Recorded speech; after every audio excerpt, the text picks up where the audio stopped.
We did that together. We did. I thought you missed it.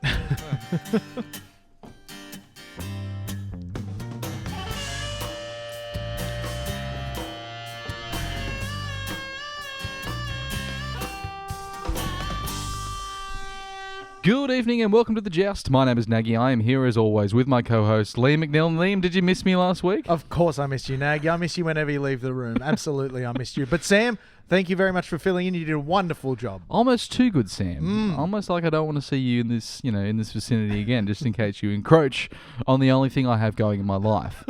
But Liam, another thing that I have going in my life of lesser value than this very show is the team that this show is about. Well, arguably that has more value then, because if we didn't have the team, we wouldn't have the show. It's a chicken egg scenario. Yeah. I'm sure we'll work through it. But I'm Liam, pretty sure science got to the bottom of that. It was the chicken that came first. because it. Do you want to give us a quick run through? I can't remember. No, it was the egg that came first because they found certain protein strands in the egg that could only be produced by an egg. Right, okay, thank you for that, for clearing that up, Liam. That's quite all right. I'm glad I cleared that up. 26-12, Liam, against old rivals in a way, the Broncos. Yeah. I think they were old rivals ever since when Wayne Bennett came to the Knights and said, the reason I'm going to the Knights because I've always seen the Knights as our biggest rivals. And everyone was a little bit surprised by that because the Broncos usually just beat us. I'm surprised by that too. I don't remember that now. You have such an excellent memory for Knights things. Yeah, some things, others not so important. But it was look. Where did you watch the game? You were there, Liam. I Weren't was you? there at the game, but I'll tell you what, if I wasn't, I'll tell you where I would have liked to have been. Where would you have liked to The go? Commonwealth Hotel, ladies and gentlemen. It was I was up in Foster, right? I was up in Foster at a pub like that, and being in a different venue made me really miss the commie, miss just everything about it. Being like the friendly staff and the gorgeous tasting food and the wide range of beers that you can select there. It's just and the courtesy bus straight to the game. Absolutely, All it's a of winning those- combination. All of those things. It's just being around Knight supporters. I was the only bloody Knight supporter in the Foster pub. There was three blokes behind me that sort of started to get a little bit more excited as the game went on. But I think they were a bit of fair weather fans. Not like you get it at the commie. Or if you're going to have that at home, for instance, if you were going to be drinking at home, Liam, what would you be drinking? I'd be drinking beautiful Murray's 262, this refreshing brew. Come to you from the locals there at Murray's out in Nelson Bay. It's like you take the pub home with you, and you can just enjoy it there. I love a good Murray's 262. Thanks, big thanks to Murray. Now, but Liam, I was doing a lot of shouting at the television for this game because it was a game of two halves. It's that classic, that classic saying, the game of two halves, that was all Knights in the first half and then it seemed to be all Broncos the second half. And but luckily enough, the half that mattered, the first half, was the half the Knights played strongly in. It was, we did enough work in the first half to sort of clear enough ground so the Broncos couldn't chase us down, but starting off so well. The team that without Ponga, as soon as they flicked over the telly and then Ponga was there in a shirt and jacket with a microphone, and I thought to myself, this isn't good. Well, the boy can do anything. He could play in a suit and jacket with a microphone. He probably could. He's an amazing talent, but to see that, very odd that he's named in the side right up until the day, then has scans, but we didn't hear anything. It was odd that he might have been out, might have been in doubt or anything like that. It was like, no, he's recovering from a cork, I think was the only thing, and then it was like, oh no, he's got a calf strain. Which is just, I don't know, it just seemed like an odd injury to even go for scans. It seems like something that's diagnosed outside of scans. I'm not any sort of person that diagnoses injuries or is in charge of any sort of scans.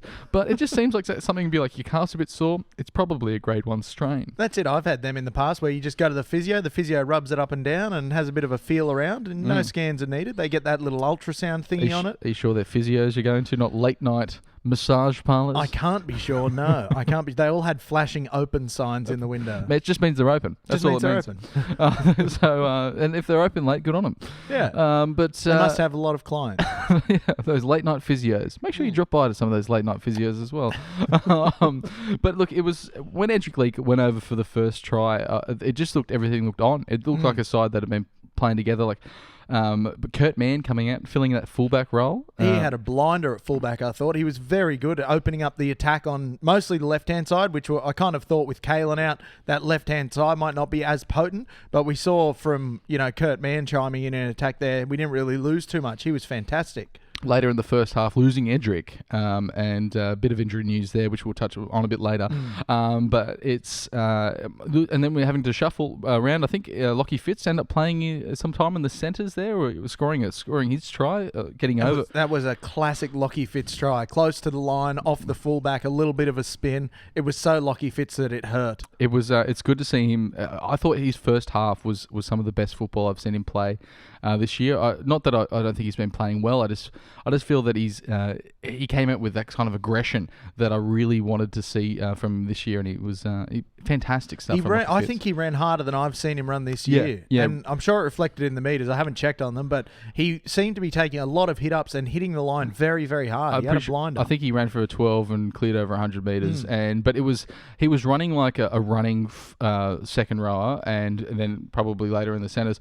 But I think his game's been a little bit hit and pivot and look for an offload and look for something else. His combination with Kalen Ponga probably has forced him to be that a little bit more ball player-ish, which and I think he just went back to his regular running game, because he's a huge unit. He's enormous, as we know. We had him on the show and he towered over both of us, and we're no slouches. We didn't even give him a chair. He sat on the ground, and that's where he came up to. It was immense, an immense physical force. But it was really the forward pack just dominated that first half. It started with obviously David Clemmer. He was immense. Welcome back. We missed him terribly. Dan Safidi was running hard as well. And they were turning the Broncos back in defence as well. So on attack and defence, they were really driving the Broncos backwards, breaking the line. Who do we get for hats off this week, Liam? Hats off this week was two players that we haven't had in the hats off, or haven't thrown their hats in the ring so far for hats off. We've got Mason Lino, got hats off with 72% of the vote. Mason had a try, 1 try assist, 2 tackle busts, and a line break assist. It just seemed like he was in everything. Now, Mason Lino really came to his own, I think, in the second half. I think he was playing well the whole game, but in the second half, when we were put under a lot of pressure, he set up a try in the first half, and then in the second half, he was off the back of this clip here, which we have with Jesse Ramian running clean over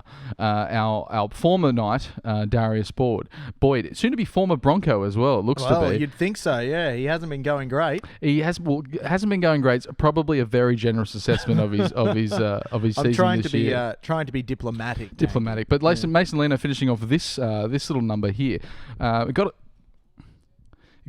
Pierce just setting it up. Lino, beautiful pass, but whooshka, there you go, Boyd. And backing up beautifully on the inside there. As every good half should, backing up on the inside. But that cutout pass was just perfect. That's what we need to see more of. Early ball to Jesse Ramian, because he was giving Darius Boyd nightmares all night in defence. He was running at him every single time, picking him out, and he steamrolled him a few times, but that one was just the icing on the cake. Perfect. And the other thing Lino did really well was stepped up in... Mitchell Pearce had a bit of a quiet game off the boot, and later in the second half, Lino really chimed in and really... put in some beauty, some nice little deft kicks, a couple of big boys as well. He took the reins very beautifully from Pearce. Is that a technical term, the big boy? The big boy, yeah. That's when it just goes really far. It goes really far because it's the big boy. it's the big one. But we can't neglect our second in the hats off as well. And second with 28% of the vote was Curtis Mann, yeah. 2 try assists, 2 tackle busts, and 2 line break assists. He filled in admirably for Kalen Ponga. And this is the first time, I don't know why I'm shocked about this, but think about years gone by, decades gone by, when we get the early news that Danny Badiris is out, and then Andrew Johns is out, Kurt's out, Mullo's out, and it was just like, maybe we shouldn't trek over to the game. Maybe we'll just stay at the pub. And that was the feeling, because it was like we're always this half-done side. The depth signings that we got at the beginning of the season and looked like we weren't using correctly in Mason Lino, who saw a lot of time in New South Wales Cup, and then even Kurt Mann, who really he hasn't cemented a position yet. No. He's played a number of different positions across the field, much like our former Kurt of the Gidley name. But you see a game like that against a Broncos side, even though they're out of form, coming down to Newcastle, just to make sure that we're steadying the ship back to coming off that loss from Melbourne. And my God, didn't they both play well? They both, having very limited game time this year, just stepped it up to a whole nother level. They absolutely did. But as good as the first half was, Nagy, we do need to talk about this second half of rugby league. Now, what happened in the second half, Nagy? It all started right off the kickoff with James Buret dropping the ball off the kickoff, and then what was it? I think it was the very next set. Or within 2 sets, the Broncos had strolled over to score. Well, that was because I think, firstly, holding out the Broncos for the whole first half which was fantastic. But what it came down to in the end was the penalty count. Now, 14-7, the Broncos won the penalty count. Some would say that's twice as many. It was an immense thing, and to watch it, you just felt like the Knights weren't getting any rub of the green. Every time we were applying pressure, the Broncos will get a relieving penalty. Did start to implode a little bit as well with not finding touch from our own penalties twice, which is unforgivable. We can't do that if we think we're going to be a final side. But it was really upsetting just to see I felt like the referee was taking the game away from us. Now this referee look, the NRL has a very strict rules about how you can talk about a referee's performance. That's it. They even have a system of fines in place for those who speak about the referees in an ill manner. Yes, and so the coaches have been put under the iron fist of the NRL. But luckily, we're not affiliated with the NRL. Are you about to take something personally, Nagy? Liam, I'm taking this personally. This goes out to a fellow named Ashley Klein. I believe somewhere along the line, he decided that he wanted to be refereeing games. Now, For me, being a Knights supporter, refereeing a game, watching a referee a game that's 14-7, right? That's in front of a home crowd of 25,000 people. Now, to say that you're not affected by the cheers and leers of the audience is just nonsense, because every time the home side's going to get probably a little bit of rub of green. But this week we got none of it, thanks to Ashley Klein. Weak penalty after weak penalty, which was just not repeated to the other side at all. The 10 metres, there was some sloppy ruck but it was, if the Knights were doing it, it was a problem and it was a penalty. If the Broncos were slow, it would seem like they just had a little bit more give. Now, this is because the referee is still seeing the Knights as the NRL's whipping boy of 3 spoons in a row. Now, the Broncos are the out-of-form side. The Knights are the winning side. But in the referee's mind, probably only came onto the scene 4 years ago-ish, he's probably just seen the Knights to be the one that you just penalise and let the other team come in. If this happens during finals football, we're going to lose our opportunity to have a really good run, because it's going to be just the referee will get into a habit of penalising us over and over again and try to penalise us out of the game. It happened, and then we got to play a sin bin off the back of weak penalties to say there was too many penalties. There was too many penalties because he blew them. That's the only reason. And then the tackle that to be sin bin for was basically it was unclear whether it was just a. Well, it was made very unclear. Ashley Klein said too much working of the head, and also then said too many penalties, and then showed him the fingers, and then sent him off. So it was perplexing. No one at the ground could work out what had happened. Look, my dad was listening to his sports ears on the radio. They weren't sure what had happened. No one was sure what had happened. I tell you who was sure what happened? Ashley Klein. I don't think he was sure what happened. He was making the decision that he was going to sin bin someone. To sin bin someone the first penalty back in the second half, to as if there'd been no time change or anything like that. It's all momentum of penalties. Ridiculous to think that the second half to come out. Ashley Klein, I'm taking it personally. You should have a damn good look at yourself. But next time you come back into Newcastle, it's disgusting refereeing. Or Nagy will have a look at you. I will also be looking at you, and your receding hairline. Just give it up. You've got so much forehead going there, but no brain. Sorry, that's me venting. That's a very good vent. I did have a point about how the Knights' discipline was poor, but you were right. There was a few baffling calls that went against the Knights that didn't seem like they would go against the Broncos, and we were watching the 10 metres pretty closely, and the Broncos seemed to be creeping up very heavily. Can you imagine what it would have been like if it was in 30,000 people at Suncorp? Oh, you know what I mean? This is God forbid. This is meant to be our home and meant to be like, we're supposed to get at least 50-50 calls, surely. But no. Not this time. Got none. But we scored enough points to keep the referees out of the game. I'll tell you what made up for Gavet's indiscretion and his sin bidding, the tackle he made on Tavita Pengai Jr. to roll him back into the in-goal. Because by that point, it had been all Broncos. It looked like the Broncos were coming back into it. And then Gavet makes that beautiful tackle, catches TPJ in the in-goal. That's where the momentum switched back to, not to the Knights' favour, but back to being 50-50. Because in the 20 minutes leading up to that, it was all Brisbane. It was all Broncos. And then Gavet comes out with that fantastic hit.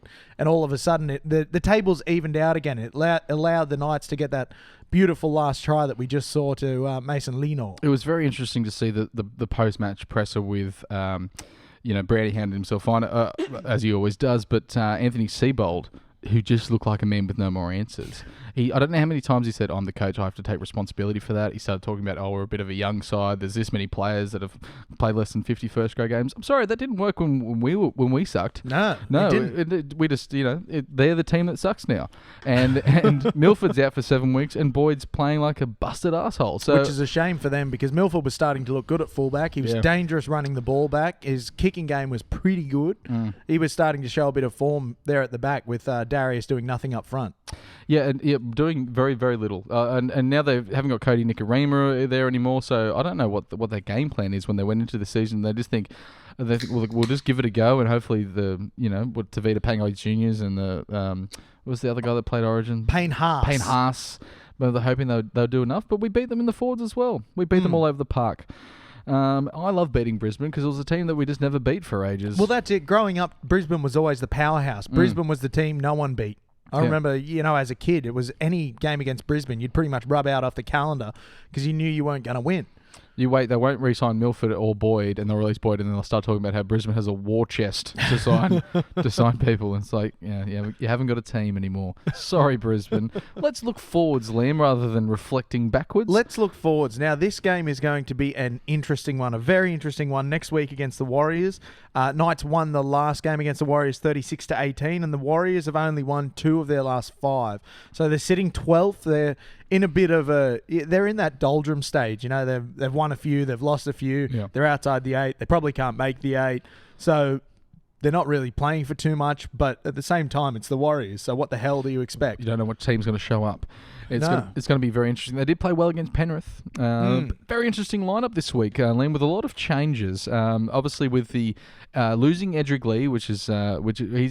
Just had surgery on his arm. So it must have been a pretty bad break. It must have been. It was a radial fracture, I believe they call it. Right. I thought that was just a cask job. Cask? Yeah, cast. I know a couple of casks would make him feel a lot better, though. I will say, get some fruity Lexi into your Eddie in your time off. You can work concurrently, like you can have a few drinks as well as have the arm casted up. Well, I never forget. I used to drink all the cask wine at the Lass. They used to keep the Di Bortoli Special Dry Red behind the bar just for me, because no one else would drink it. I only met you not long before, like during that time, and you're the only person that I could see go up to the Lass and just order 2. And then they would give you 2 glasses of wine. You just had to give the sign of ham, and it was always 2 because you would drink one immediately.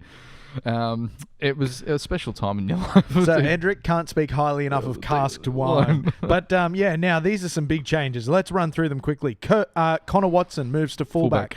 Heimel Hunt moves to the wing. Kurt Mann moves to centre. Jacob Safidi has been elevated to starting prop. David Clemmer moves to lock. Danny Levi returns at hooker. And Pasami Solo comes on to the bench. Now, we've also got an extended bench of Aiden Guerra, Brodie Jones, Tex Hoy, and Tautau Moga. So what's Tautau done that he's still not in this side? I just think he's had better players ahead of him. Heimel Hunt's been fantastic this year. Yeah, Heimel Hunt's been, but now we have a centre injury, and we've got Sione playing in the back row, and then now it's sort of like we've got this guy that's played a bunch of first grades still playing New South Wales Cup, and he's only apparently extended he hasn't bench. been great in New South Wales Cup. I haven't watched much of it. It's even though I have Fox League, you can't watch much New South Wales Cup, but I don't think he's been setting the world on fire. Right. But I think it's more a case of the team's been working. You just find spots for the players who have been working in that team. You know what I mean? Yeah, no, that's true. That's a very good point. So it's going to be interesting to see, because apparently there's an interview with him about the injury news, and he was sort of talking as if he was going to play.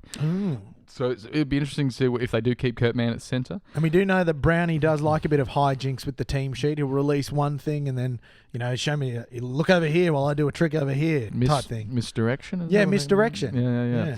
Yeah, he could be a magician. I think he'd look damn smart in a top hat. Tell you what, too many Murray's 262s, you'll have a misdirection. Top the news, Liam.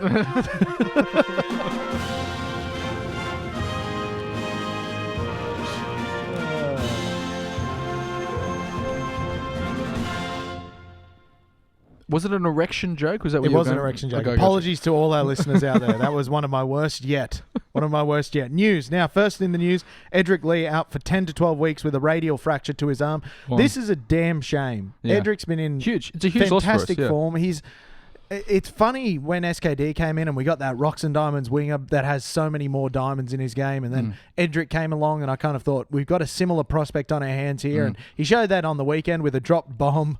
What was the other mistake he made? He dropped it. Ball, like the pass was perfect, but he just dropped it. He dropped that Kurtman cutout pass, but then scored a beautiful try. Did some good work out of his own end. I'm going to miss Edric. He's become a bit of a cult figure, and Absolutely. to be missing for most of the rest of the season is a goddamn shame. Yeah, look, it's a huge loss, and it's a big reshuffle because we don't have a lot of with losing Nathan Ross as well earlier in the season. It's probably our weakest area around the wings, and moving Heimel out there, it's feel bad because he's scoring good tries. I think he scored 7 for us or something at centre. So it's a big reshuffle.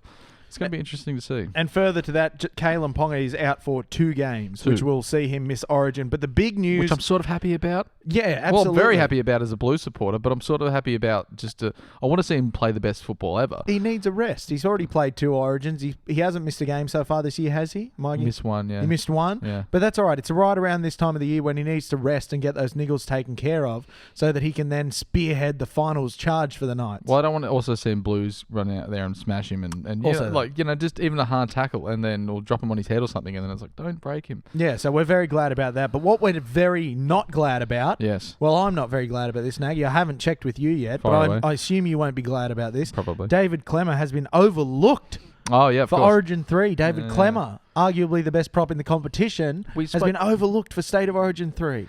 You and I thought that Freddy's choices coming into Game 2 were ludicrous. And much like the... Boy, didn't we eat our words. Yeah. Ate them along with a couple of beers at the Commonwealth Hotel. Yeah, yes. It was such a...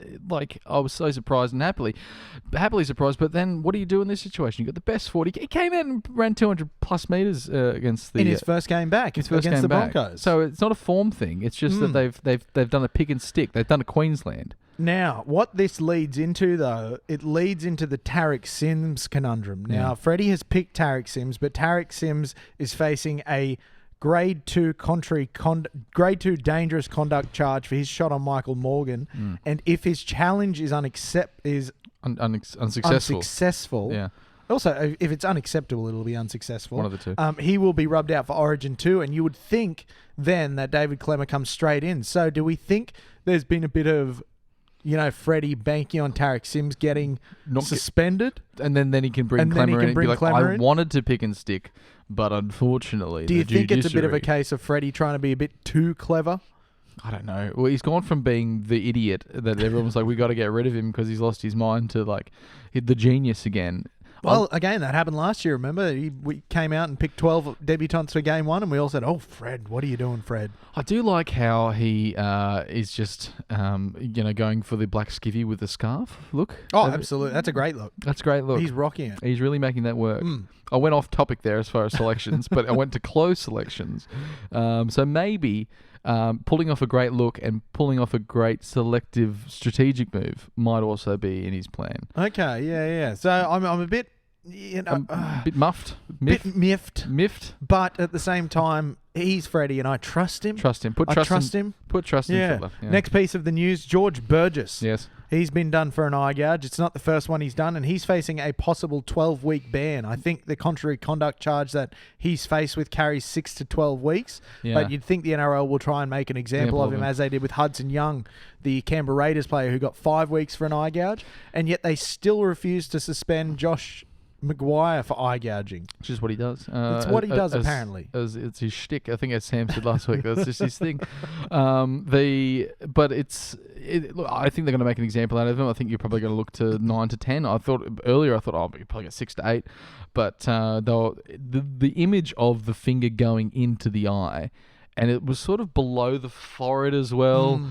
For anyone That's where the eyes are. Yeah, yeah. Well, it depends which angle you come from. Good point. Good point. No, they're always below the forehead.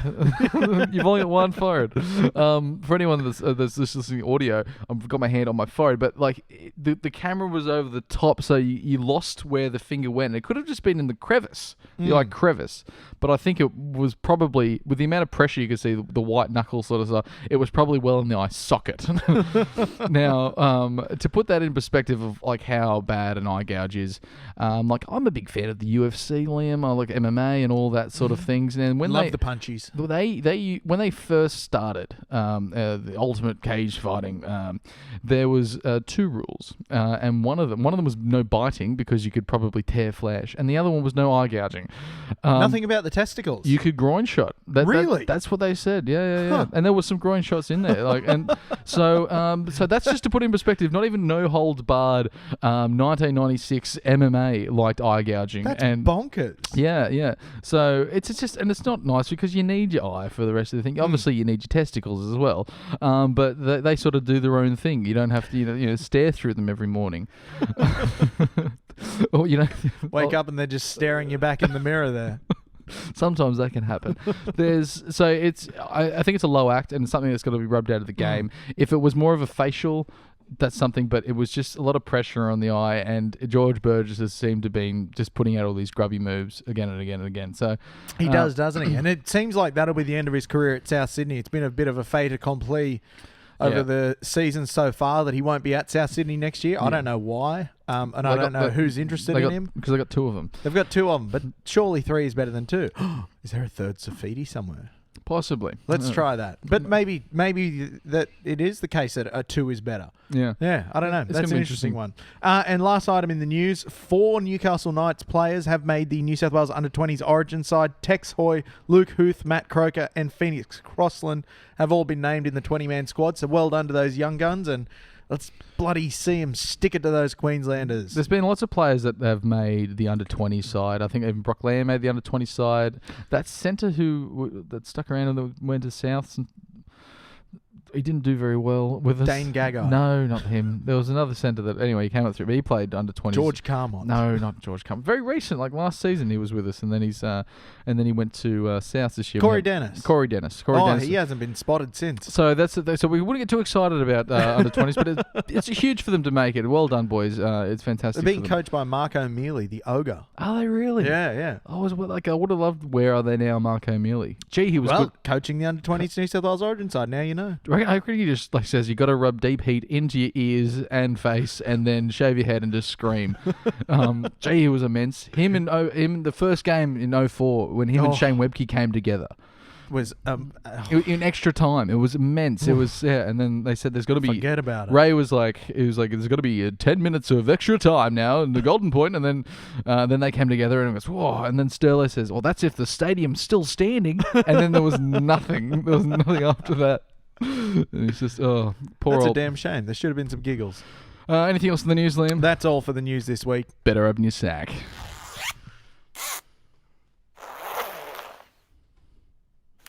Very long drawstring. Very long drawstring. Now, the first question in the sack comes from our resident statsman, Josh Spiegelman. Oh. Spiegelman asks, seeing as we didn't make any signings before the deadline, should we spend the money on creating a statue of Jesse Ramey and running over Boyd in front of the stadium? Firstly, I'd just like to give this big shout out for Spiegelman, the ominous fourth jouster that has always been part of this team from afar. And we'll just give him a little nod that we haven't done this season. Thanks, Hammer. So insensitive to him, but at the same time, we love it. It's done with love. We do. And it was created with love. Thanks very much for the question, Hammer. Yeah. And yes, I would love to see that sort of Jesse Ramey being brought up to cult status of just the man who ran clean over Darius Boyd. I'm in full agreement. I think yes, absolutely. And why haven't we done it already? Yeah. I would say. I mean, the game happened all of 3 days ago. We should have done it already. Bust out the copper. Is that what they make statues out of? Yeah, sure. Why not? Bronze. Yeah. No, bronze. Yeah, bronze. And following on from that, Daniel Turner, after Jesse's effort on Darius last night, did we make a mistake releasing Darius when Wayne left? Yeah, look, no. No, I don't think we did at all. It's look, I don't want to see any player like really like wither away out of the NRL and have terrible games and have arguably be dropped out of form when you've reached incredible heights. With an exception of Darius Boyd, I hope that his career's over. Sorry, Darius. We just don't like you very much here. It's all right. He listens to the show. Hopefully he'll get that message. Always, yeah. We wish you well, Darius. Liam Jones, this is more of a statement. I don't believe Queensland. Ponga to play surely. Now, I will say that is the kind of thing that Queensland would do. Yeah. They would say he's not playing and they would rule him out and they would train without him for a week leading up and then on the night, bam, here's Ponga. So I'm with you, Jonesy. I am a bit hesitant to believe Queensland. Is he with the camp? Surely he wouldn't be if he was injured. Well, again, that's what Queensland would do. They'd say, you're injured, don't come into camp. Yeah, wink, wink. Yeah. So it's a Sydney game as well. He could just jump in a car. He could jump in a cab. Yeah, Connor Watson, just keep an eye on Ponga. Just say we're watching the Origin tonight and then just keep him in the house. Even better, watch it with us at the Commonwealth Hotel. Yeah, that's exactly where we'll be at the Commonwealth Hotel. So if Kalen Ponga's not at the Commonwealth Hotel watching State of Origin 3, he might be taking the field. He might be taking the field. Shane Avenel asks, with Clemmer and De Safeti potentially out for Origin, do you think the Knights will have strong enough go forward to beat the Warriors? Yeah, I think it's gonna be fantastic with watching the two Safeti boys. Clemmer are out there. I'm watching the last game against the Broncos. I have full faith that we can get over the Warriors, and I think it's all going to be done on the forwards. Having Clemmer out of that side, out of the blue side, and then and putting him in the club side when he has to know that Origin's going to be played without him. Oh, I think that's going to be scary. But at the same time, if we lose him, we've still got Pasami Solo and the likes of on the bench to rotate into that. I think we got a very strong pack this year.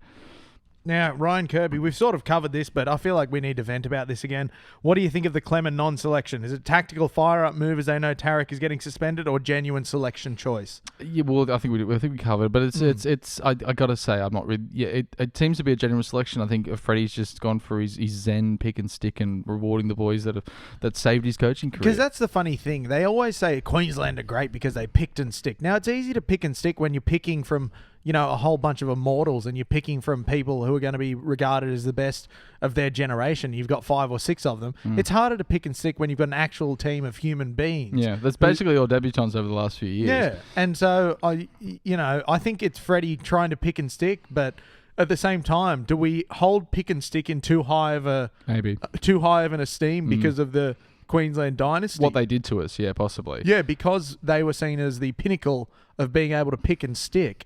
Yeah, there's probably a lot more coaching going on than picking and sticking, but in New South Wales, we just think that's how they did it. We did it wrong, they did it right. Which we need to look past, because that's not how they did it. They did it by having a handful of future immortals in their team. Yeah. So that's what we need to do. We need to get in the grassroots and give some kids a bunch of performance-enhancing drugs so they turn into future immortals. If Jimmy Maloney can knock them off here, we go 2 in a row, he's an immortal in my book. Absolutely. And Andrew Ballum, last question. Is it called garbage, rubbish, or trash? What do you call it? I say garbage. Garbage I would go for. Rubbish, yeah, look... Yeah. Rubbish, for me, it's rubbish when it's in the house. Yeah. Once it goes outside the house, it's garbage. I wouldn't use trash. I use trash occasionally because, as a lot of listeners may know, my half my family is Northern Hemisphere based. They're Canadian, and my fiance is Canadian as well. So they say to trash? them, they say trash. It's trash. Trash. Yeah. I'd call a person trash. Yeah. I'll say, you're talking trash. Take out the rubbish. Put it with the rest of the garbage. Anything from the lower grades, Liam? No. Nothing from the lower grades. I think we lost Canterbury Cup, but we won under 20s. That sounds good. Yeah, we'll go with that. Well done, boys. Well done, everyone, making the under 20s as well. And it's going to be an exciting game at the Commonwealth Hotel. Please come down and watch it with us. We love watching with everyone. It was absolutely packed game 2. My God. It was bursting at the seams, but it was absolutely glorious to watch the Blues triumph with all your friends and all the who's who of Newcastle. And us. And us as well. Scratching out your heels. But it was fantastic. Liam, thank you for joining me this week. Hopefully we get up and we're doing an Origin special, so please no episode next week. It won't be till after. It won't be till we'll be doing an Origin review as opposed to a preview. So keep your eyes out for that one. And the warning, we will be recording on Thursday, so don't expect coherence. Yeah. If you see us on Wednesday, please knock the beers out of our hands and say, come on guys, you got to record tomorrow. Thanks very much for joining us. If you like us, please like us on Facebook, YouTube, SoundCloud, SoundCloud, Instagram, Twitter, all those social pipes. Liam, thank you for joining me for another week. Let's go for a fly, Liam. Yes, let's.